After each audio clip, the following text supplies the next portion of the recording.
Mayong adlaw mga binati o minahal kong matalumnon. Welcome to my channel. Welcome to Eco TV News, ang channel sa kalambuan sa lungsod sa Matalom. Okay guys, today is Friday niya June 16, 2023.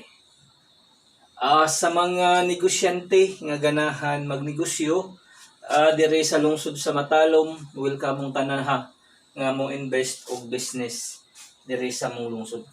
Ang lungsod sa Matalom nang ginahanglan og mga investor, nang ginahanglan og mga negosyante nga mo put up og business dire sa mong lungsod. Ako mang hinaot nga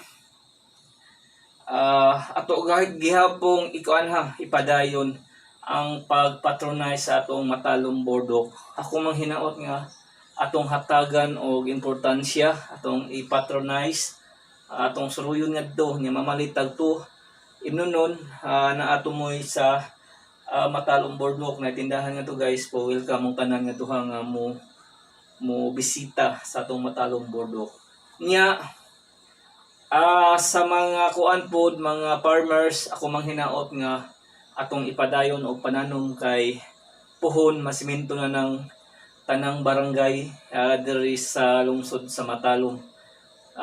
Ako mang hinaot nga magtinabangay kita kanunay alang sa kayuhan o kalambuan sa lungsod sa Matalom. Okay, ako mang hinaot nga magpadayon ang atong pagtinabangay panaghiusa alang sa kalambuan sa lungsod sa Matalom.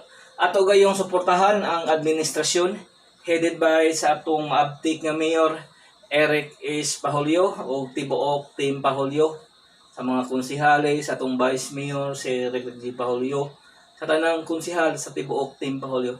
Atong ipadayon ang pagsuporta niini aron magpadayon ang kalambuan sa lungsod sa Matalom. Iko pipi andam motabang sa lungsod ug mo serbisyo sa katawhan sa lungsod sa Matalom. Okay guys?